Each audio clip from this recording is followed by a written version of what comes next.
In a bold strike across Nigeria, the Nigerian Army neutralized 7 terrorists and arrested 27 suspects in just 48 hours. A victory that could mark a turning point in the fight for national security. The milestone operation. According to the Army's official statement, the Nigerian Army executed coordinated operations across multiple theaters between the 6th and the 8th of November 2025.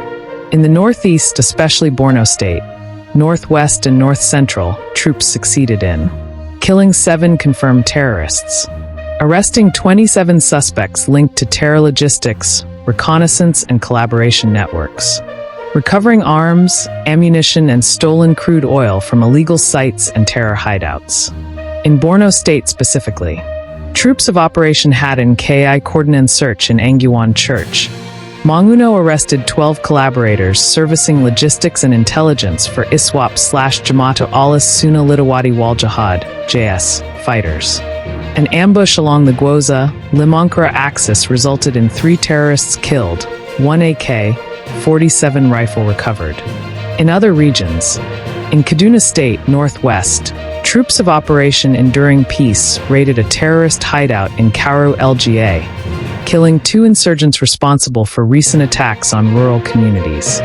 In Plateau State, security forces captured 4 suspects linked to the killing of 2 civilians in Rayam LGA. In the South-South region, units of the Army cracked illegal crude oil refining hubs. In Abia States' Ohaji/Igbima area, 6 drums of crude oil and a canoe used in transport were seized. In Delta State's Sapil checkpoint, 3 suspects were arrested, including 1 impersonating military personnel. Why this operation matters? A renewed offensive. Under the leadership of Lieutenant General Wadi Shebu and his tour of the Northeast Theater, the Army's posture appears more aggressive and coordinated than in past years. The statement describes these strikes as part of a nationwide offensive to take the fight to the enemy's doorstep, targeting the supply chain, not just the gunmen. The arrests of terror collaborators, logistic networks, and illegal oil refineries show a shift from purely kinetic operations, killing fighters, to targeting the financial and support infrastructure that sustains insurgency. Multi-theater reach. The operations weren't confined to one zone. Inclusion of Northwest, North Central, and South-South signals a national reach. This broadening of operations helps prevent insurgents from relocating and giving impression of safe zones. Resource recovery and economic disruption. Seizure of stolen crude and illegal refining hubs strikes at the economic lifeline of insurgent networks. It undermines both funding and local supply chains of terrorists. What still needs attention? Evidence of sustained impact. While 7 terrorists killed and 27 arrested is significant, insurgencies like those of ISWAP/JAS and their affiliates require consistent pressure to prevent regrouping, resurgence, or migration to new zones. Infiltration and intelligence gaps. The ambush incidents and terrorist attempts to infiltrate bases under civilian guise show that militants still exploit weak zones. Maintaining intelligence and patrol quality remains critical. Community trust and civilian protection. Coordinated operations often rely on local intelligence. Building trust in communities, ensuring minimal civilian casualty, and restoration of safe areas are key to making gains stick. Defeat of the support economy. Illegal crude oil refining, black sand mining, and corrosion of local economies provide militants with revenue. Seizures are good, but closeout of these economic enclaves is essential for long-term effect. Infrastructure of governance. Operations may succeed tactically, but without improved governance, social services, and state presence, cleared areas risk falling back into lawlessness. Key metrics to watch. Number of major strongholds reclaimed. Are insurgent camps in forested zones shrinking?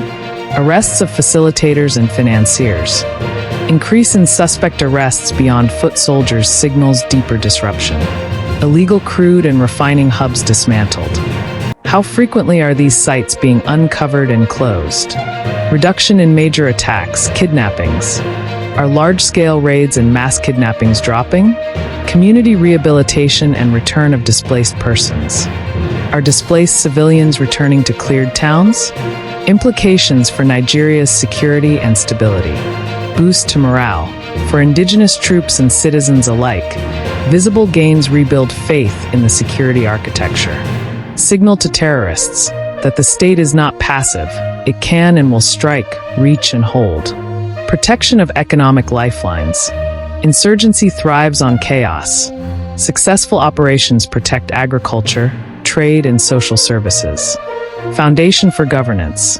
Military gains open space for civil institutions, development, and peacebuilding. International credibility. Demonstrated capacity to tackle insurgency builds confidence for partnerships, aid, and technological support. Final reflection.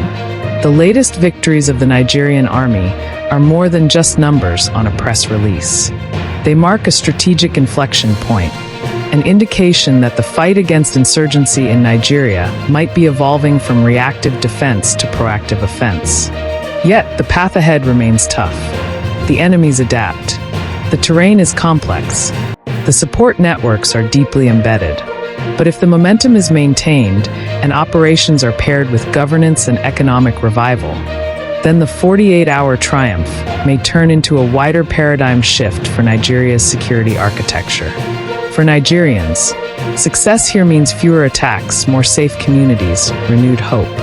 For the military and government, this is the time to convert tactical wins into strategic victory. The war is far from over, but for once, the state appears to be setting the pace. Thanks for watching. If you enjoyed this update and want to stay informed with fast, reliable news, don't forget to subscribe to Newsflash 360. Hit the notification bell so you never miss a story. Your next headline is just seconds away.